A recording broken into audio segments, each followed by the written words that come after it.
This map tracks the African lion's historical footprint against its modern reality. In 1900, roughly 200,000 lions roamed these territories.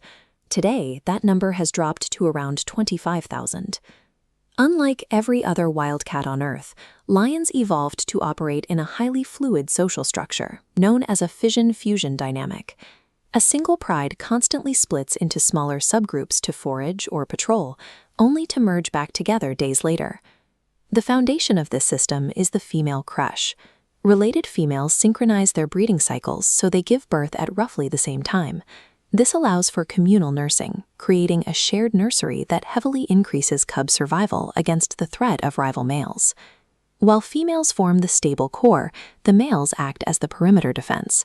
Brothers and unrelated dispersers band together to form coalitions. Their role is the violent defense of the pride's territory against rival nomadic males.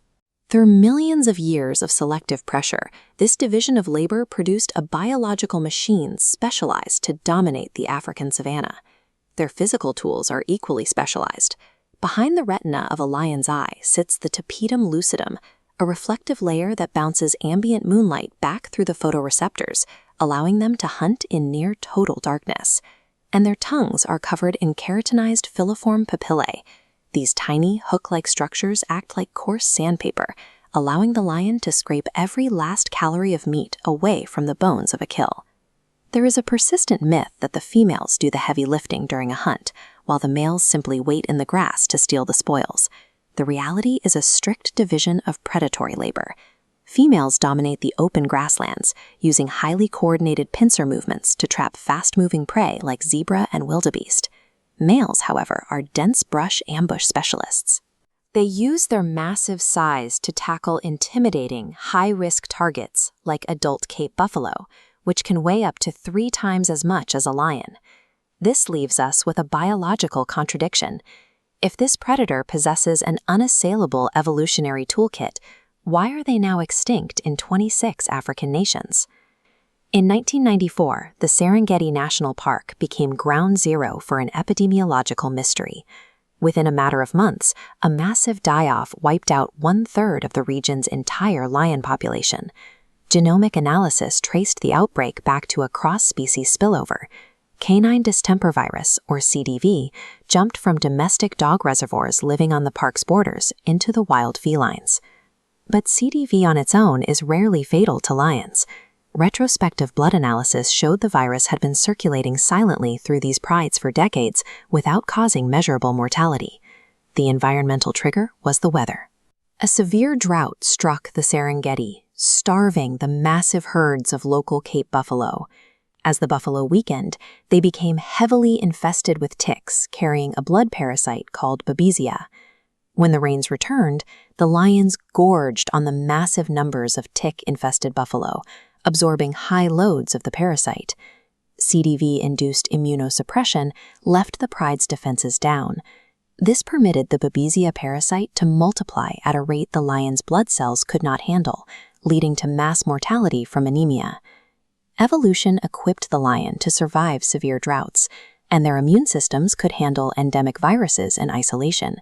But their biology was not prepared for a synchronized, climate-driven co-infection. Lions do possess an extreme degree of behavioral plasticity. In the Okavango Delta of Botswana, prides have adapted to life in permanent wetlands, developing heavy shoulder muscles specifically for swimming across deep channels to hunt. In the arid Kunene region of Namibia, desert-adapted lions have pushed this flexibility even further. Some have migrated to the skeleton coast, learning to hunt maritime prey like Cape fur seals and cormorants to survive the harsh dunes. Yet this biological resilience hits a hard physical limit when it intersects with modern human activity. The illegal bushmeat trade strips the landscape of the lion's prey, while expanding agricultural borders trigger immediate, lethal retaliation from farmers. No amount of behavioral plasticity can out-evolve the edge of a farmer's poison or the rapid disappearance of a food source. The survival of a pride today is rarely dictated by biological traits. It is almost entirely determined by human activity on the edges of their territory. Researchers now use a framework called the Conservation Perception Rank to predict whether a lion population will survive into the next decade. This chart plots a nation's GDP and agricultural dependency against its lion populations. It shows that these socioeconomic factors are now much stronger predictors of a pride's survival than the physical size of their habitat. When a nation scores high on political fragility or the global hunger index, local communities are forced to turn to the forests for protein. This sparks rampant bushmeat poaching, emptying the landscape of ungulates and slowly starving the local prides. Every lion today exists as a node trapped inside a fragile human-managed network. Saving the world's most socially advanced cat requires actively managing our own complex socioeconomic networks. The wild savanna they were specialized to rule no longer exists.